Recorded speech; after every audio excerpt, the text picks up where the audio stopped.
Hello friends, welcome to SSC coaching centre. दोस्तों, आज मैं आपके लिए गणित के बहुत अच्छे क्वेश्चन लेकर के आया हूं। चलिए स्टार्ट करते हैं। पहला सवाल है, पी क्यू आर किसी कार्य को 18, 24, 36 दिनों में कर सकते हैं। तीन व्यक्ति हैं, पी, क्यू और आर। बोला गया है जो पी है वो किसी कार्य को 18 दिन में कर सकता है, क्यू 24 दिन में कर सकता है और आर आपका 36 दिन में कार्य को कर सकता है। लेकिन अभी तक आपको ये नहीं पता कि कार्य कितना है। पता करने का सबसे आसान तरीका है, आप इन तीनों का एलसीएम ले लीजिए। जब आप इन तीनों का एलसीएम लेंगे तो एलसीएम कितना आ जाएगा, 72। 18 से 72 को कटाएंगे तो 18 चौक 72, 4 बार में कटेगा। 24 से कटाएंगे 72 को तो 3 बार में, और 36 से कटाएंगे 2 बार में। जिस संख्या से कटाया है ना उसी के सामने लिखना। जैसे मैंने 18 से 72 को कटाया, 18 से कटाया तो 18 के सामने लिखो। जैसे मैं 36 से कटाया तो 36 के सामने लिखो कितनी बार कटाया। इसका मतलब यह है कि पी का एक दिन का काम 4 है। भाई एक दिन में 4 काम करेगा पी, तभी तो 18 दिन में 72 करेगा। जो क्यू है वो एक दिन में 3 काम करेगा, तभी तो 24 दिन में 72 करेगा। और जो आर है वो एक दिन में 2 करेगा, तभी तो 36 दिन में 72 करेगा।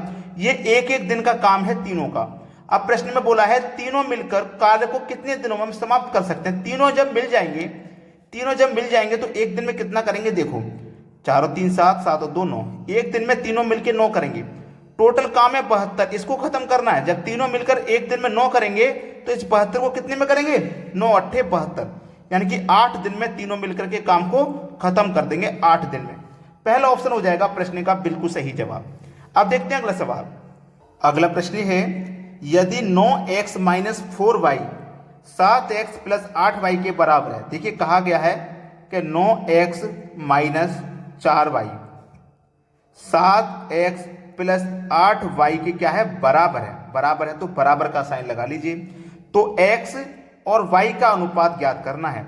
सबसे पहले y वाले टर्म एक तरफ करो, x वाले एक तरफ।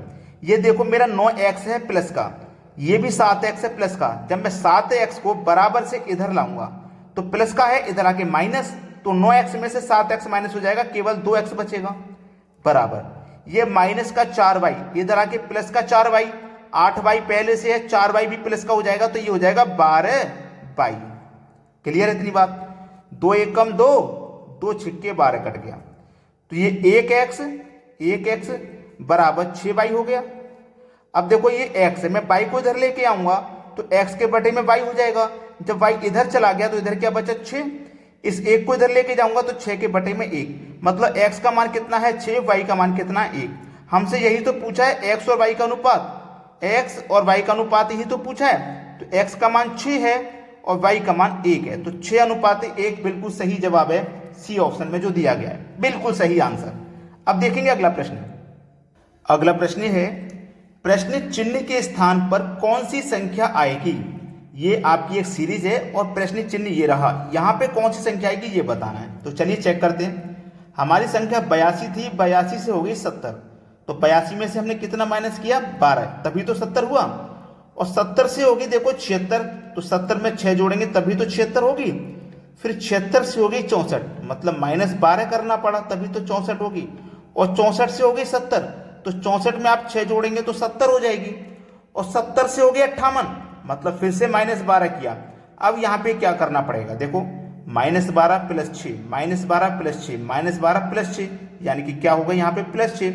अब 58 में 6 जोड़ोगे आप तो कितना हो जाएगा भैया, 64, यानी कि क्वेश्चन मार्क वाली संख्या पे कौन सी संख्या आएगी, 64 आ जाएगी। मतलब सी ऑप्शन आपके प्रश्न का बिल्कुल सही जवाब हो जाएगा। क्लियर हो गया ना सभी को। अब देखते हैं अगला प्रश्न। अगला प्रश्न है, कोई निश्चित राशि 2 वर्षों में स्वयं की 2.25 हो जाती है। यदि यह वार्षिक रूप से संयोजित की जाती है तो ब्याज की दर ज्ञात कीजिए। बहुत अच्छा सवाल है। देखिएगा, एक होता है प्रिंसिपल और एक होता है अमाउंट। अब आपका अमाउंट कितना है, यह दिया गया 2.25, यानी कि 2 रुपये 25 पैसे। तो मेरा प्रिंसिपल कितना होगा, मैं 1 रुपया मान लूं, यानी कि जब मेरा अमाउंट 100 से ऊपर होता, 100 रुपये से ऊपर, तो प्रिंसिपल 100 मानूंगा। और मेरा अमाउंट 2 रुपये 4 रुपये 10 रुपये है तो प्रिंसिपल भी रुपये में मानूंगा। समझ में आया ना। अब यहां से दशमलव को हटा दो तो दशमलव के बाद में 2 संख्या है तो इधर 2 जीरो लग जाएंगे। ठीक है, क्लियर हो गया ना। अब जब प्रश्न 2 वर्ष के लिए होगा तो स्क्वायर रूट लगेगा, 2 वर्ष के लिए होगा तो स्क्वायर रूट लगेगा, 3 वर्ष के लिए होगा तो क्यूब रूट लगेगा। तो 100 का स्क्वायर रूट कितना हो गया 10, और ये कितना था 225, 225 का स्क्वायर रूट कितना हो गया 15। कोई प्रिंसिपल 10 रुपए था, 10 से हो गया 15, तो मैं उस पर ब्याज कितना मिलेगा 5 रुपया। ब्याज हमारा 10 पे मिलेगा ना, तो बटे में 10, और प्रतिशत के लिए क्या करेंगे 100 से गुना। तो 10 से 100 को कटा दो 10 बार में, और 5 का गुना 10 से कर दो, आंसर आ जाएगा 50%।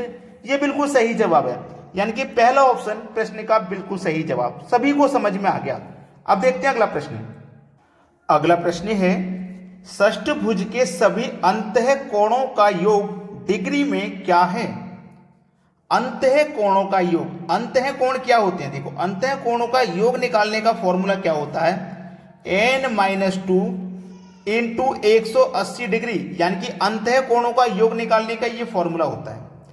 n का मान क्या है, षष्ठभुज बोला गया, षष्ठभुज मतलब 6 भुजाओं वाला, तो n का मान हो गया 6, माइनस कर दो 2, ठीक है, और गुने कितना है 180 डिग्री, 6 में से 2 जाएगा 4, गुने 180, 18 चौकू 72 और 1 0 मतलब 720। आपके सवाल का सही जवाब हो जाएगा 720, यानी कि सी ऑप्शन। बहुत अच्छा प्रश्न था और आपको अच्छे से समझ में भी आ गया होगा। अब देखते हैं अगला सवाल। अगला प्रश्न है ए बी और सी की आयु का अनुपात 3 4 5 है। ए बी और सी इन तीनों की आयु का जो अनुपात है वो 3 4 5 है, ठीक है, ये है। इनकी आयु का औसत 24 वर्ष है, औसत दिया गया है। तो हमने आपको क्या बताया है कि प्रश्न में यदि योग दिया जाए तो आप अनुपातों का योग करेंगे, अंतर दिया जाए तो अनुपातों का अंतर। अब औसत दिया गया तो आप अनुपातों का औसत निकाल लो। 3 4 5 इनका जब आप औसत निकालोगे तो औसत कितना आ जाएगा 4। औसत कैसे निकालते हैं कि जितनी संख्याओं उनको जोड़ लो, 5 और 4 9 3 12 जोड़ लिया। संख्या कितनी थी 1 2 3, 3 संख्या थी, 3 से डिवाइड कर दो, 3 चौके 12, औसत कितना निकल के आ जाएगा 4। तो हमने 4 लिया है, 4 6 24, 6 बार में कट गया। अब बोला है बी और सी की आयु का योग, बी और सी की आयु का योग, तो बी की आयु कितनी होगी 6 का 4 से मल्टीप्लाई कर दो 24, सी की कितनी होगी 6 पंजे 30, दोनों का योग पूछा है, योग कर दो, 30 और 24 हो जाएगा मिलकर के 54, दोनों की आयु का योग हो जाएगा 54 वर्ष। ये आपके सवाल का सही जवाब है, बी ऑप्शन। समझ में आ गया सभी को। अब देखते हैं अगला प्रश्न। अगला प्रश्न है त्रिभुज के आधार में 10% की वृद्धि की जाती है, त्रिभुज की ऊंचाई में कितनी कमी की जानी चाहिए ताकि क्षेत्रफल अपरिवर्तित रहे। देखिए क्षेत्रफल क्या होता है, लंबाई गुने चौड़ाई बराबर एरिया, यानी कि क्षेत्रफल होता है। हमारे पास रेट कितना है 10% का, इसकी फ्रैक्शन वैल्यू कितनी होती है 1/10, ठीक है, 1/10, यानी कि लंबाई आपकी कितनी होगी 10 और 10 में जोड़ देंगे 1, तो ऊंचाई कितनी हो जाएगी, यानी कि हाइट। ब्रेथ नहीं, इसमें ऊंचाई बोला गया है, प्रश्न में ऊंचाई बोला गया है, तो ब्रेथ ये मतलब चौड़ाई होता है, यहाँ पे हाइट आ जाएगा, ऊंचाई का मतलब हाइट। तो 10 में जोड़ देंगे 1 तो कितना हो जाएगा 11, हाइट कितनी हो जाएगी 11, तो 10 का 11 का मल्टीप्लाई करो 110। बोला है ऊंचाई में कितनी कमी की जानी चाहिए ताकि क्षेत्रफल अपरिवर्तित रहे, यानी कि क्षेत्रफल ना बदले। क्षेत्रफल पहले 110 है, बाद में भी 110 रहे, तो ऊंचाई में कितनी कमी कर दें। पहले ऊंचाई 11 है, अगर हम 1 कम कर दें तो 10 हो जाएगी ऊंचाई, और लंबाई में 1 बढ़ा दें तो 11, और 11 10 का मल्टीप्लाई फिर से 110 हो जाएगा। तो हमने देखो ऊंचाई में कितनी कमी की है, 1 की कमी ही तो की है भाई। ऊंचाई में हमने कितने की कमी की है 1 की, कितने पर 11 पे। और प्रतिशत के लिए आप क्या करोगे 100 से गुना, कटा दो, 11 से 9 बार में 99 कटेगा, 1 बचेगा, 1 ऊपर बटे में 11 है, 9.1/11%, 9.1/11%। पहला ऑप्शन सवाल का बिल्कुल सही जवाब है। सभी को प्रश्न समझ में आ गया ना। तो बताइएगा दोस्तों आज का वीडियो आपको कैसा लगा। सभी बच्चों को वीडियो लाइक करना है और शेयर करना है, कमेंट में बताइएगा वीडियो आपको कैसा लगा। ठीक है दोस्तों, धन्यवाद।